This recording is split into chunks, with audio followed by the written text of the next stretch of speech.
Welcome, brothers and sisters, to part 5 of our religious funny history of West Europe. Dominique et Nique s'en allaient tout simplement, routiers, pauvres et chantants. En tout chemin, en tout lieu, ils ne parlent que du bon Dieu, ils ne parlent que du bon Dieu. After the death of Muhammad, Islam made no difference and went downhill for a while. I need now more space to explain this right how it really was.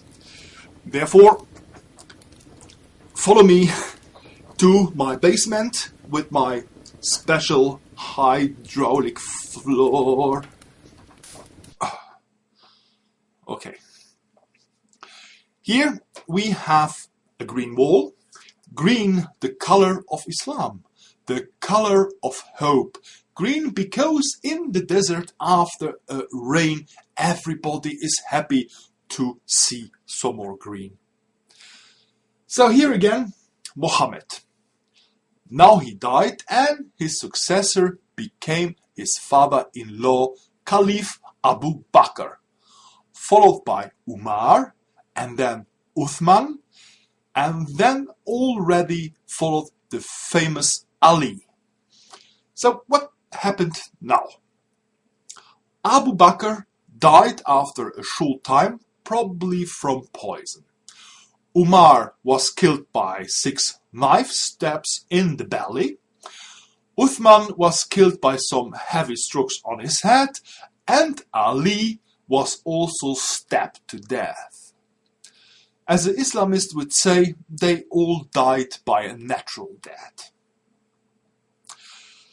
So, the history of Islam began with a serial of murdered caliphs, and this is still important today. Because some Muslims say, look, Ali, he was married to Fatima, the daughter of Muhammad. So, as son-in-law of Muhammad, he is the regular successor of the Prophet. And all the rest is shit. Therefore, they are called the Shihid. And they are normally dressed in black. And now the other. They say, moment. The first 3 are the legitimate successors of Muhammad. So not. Therefore, Sunnit. And they are usually dressed in white. To repeat, the first say, no, those first 3 are shit and therefore they are shit. The others say, so not. It's not Ali, it's the first 3 caliphs and these are called the Sunnites. What kind of signification has this all for us? Whether we contribute to Europeanize Islam like Atatürk began to do it in Turkey with separation of church and state, or Europe get Islamized.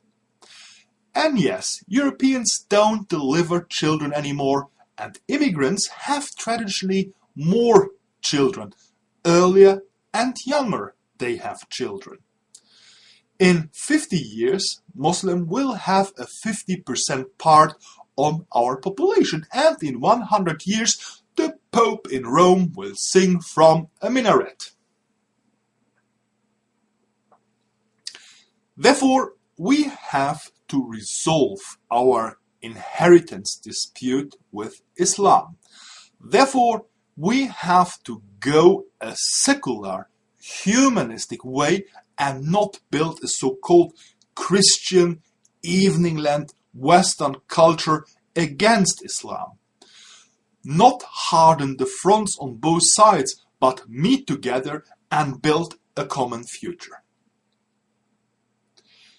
We have the power and the opportunity to support those who really know better, and I mean the moderate Muslims and the ex-Muslims. Look, why in Baghdad every day bombs explodes. This is a problem of inheritance dispute between the Shiites and the Sunnites about the legitimate succession of Muhammad. Sorry, but yes, I knew and I predicted this before the Gulf War, because I worked in the Middle East for some years.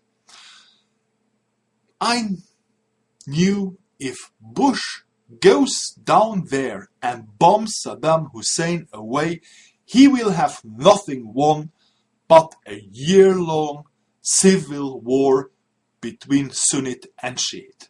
And so came it. Bush didn't ask me. Maybe he didn't know me. Well, it's not forbidden to be an idiot, but at least you should not postulate for a presidency if you are an idiot. In the next chapter 6, I will look deeper inside this inheritance fight between Christians, Muslims, and Jews. Not to miss this, you should subscribe, give a thumb up, and if you want more information, as I linked already in the blue bar, please ask and comment. If you like my serial and my channel, tell it to your friends. If not, keep it for yourself. For today, caress you and thank you very much.